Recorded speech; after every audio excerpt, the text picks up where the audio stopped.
A games critic who doesn't like multiplayer games. Way to stand out, you pretentious prick. Fix your posture, you shrimp-backed mouth breather. I used to only play multiplayer games. Let's have a truce until the end of the video. I'm not ashamed to say Call of Duty Black Ops was the reason I got an Xbox 360. 3 of them, actually. A freak lightning storm took out the first one, and the second one succumbed to the red rings of death. Halo Reach, Battlefield 3, Modern Warfare 3, and Black Ops 2 kept me hooked until I swapped to PC gaming in 2013.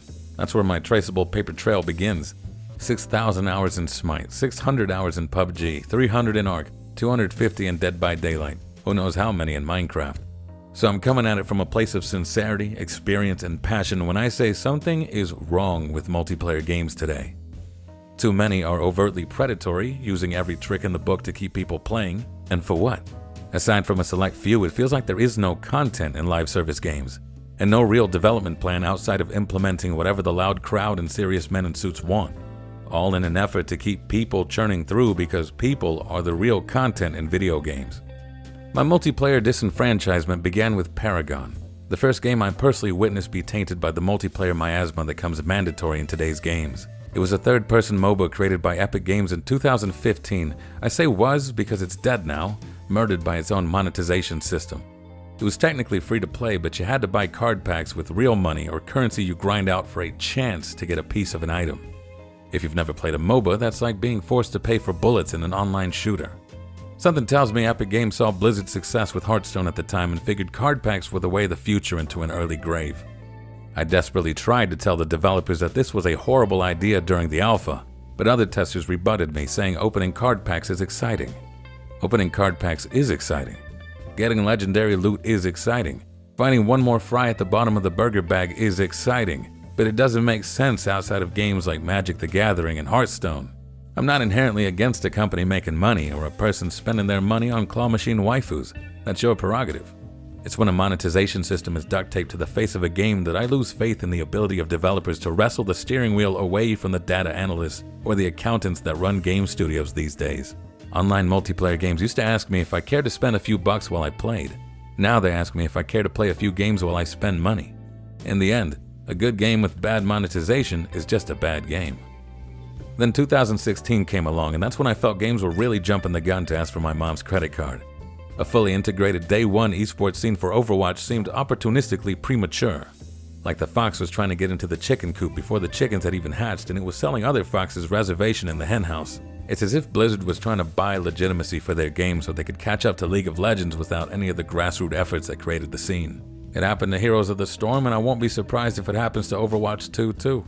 I wouldn't say Blizzard was solely responsible for games putting the cart before the horse, but I'd wager they made it more fashionable. Fortnite may have popularized battle passes, but the game went through a rough birth before they got kids hooked to V-Bucks.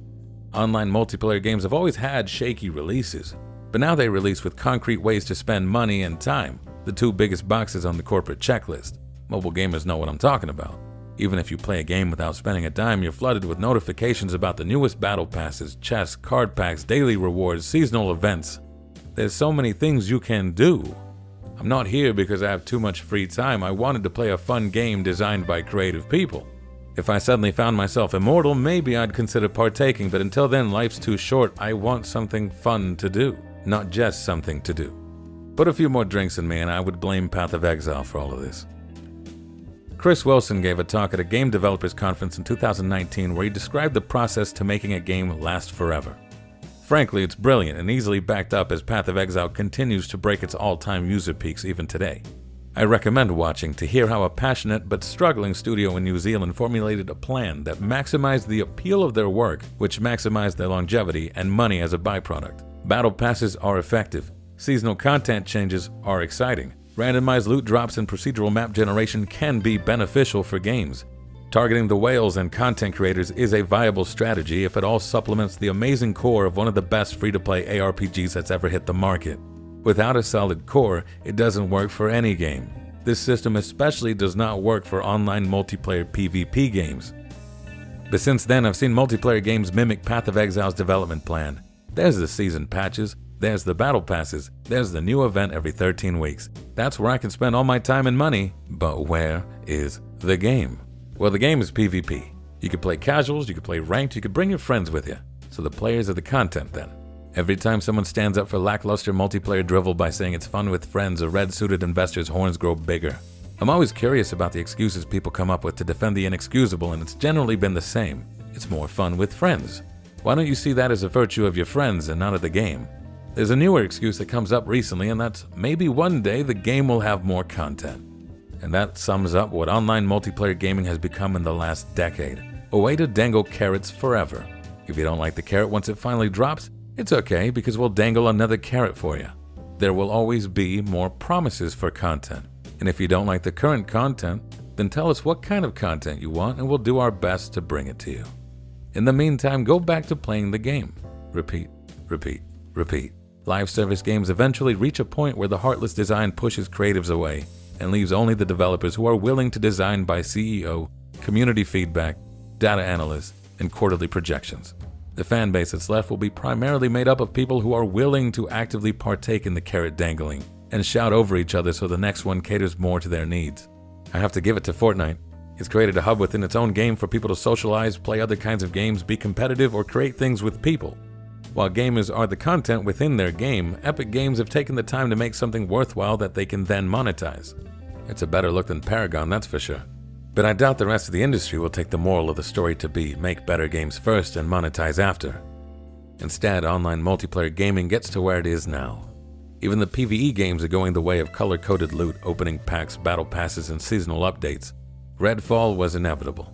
What's also semi-inevitable is the game industry's habit of chasing after successful trends and adapting it to the benefit or detriment of their games. They've been knocking on the always online door since the Xbox One's release, but never had a suitable excuse until now. Stay online so that we may better service you with a constant flow of things for you to do and stuff for you to buy, while the game maintains an amorphous quality about itself. Too vague to be considered good, but constantly changing so you can never completely write it off as a lost cause. As I am making this video, Sony has revealed 3 new online multiplayer games: Haven's Fair Game $, Firewalk's Concord, and Bungie's Marathon. And The Last of Us multiplayer game has been delayed. It didn't even have a release date to begin with, they're just getting us ready, aren't they? That's why online multiplayer gaming has lost its appeal for me. And this trend of making hollow open-ended charades will continue because firmly defining your parameters as a developer risks losing the wider audience. And you need that wider audience to feel like their opinion sways the content development cycle so they can continue playing in perpetuity as they wait for the next patch to arrive with the content that will satisfy them. But it will never come, because there is no content. The people are the content. Soylent Green is people.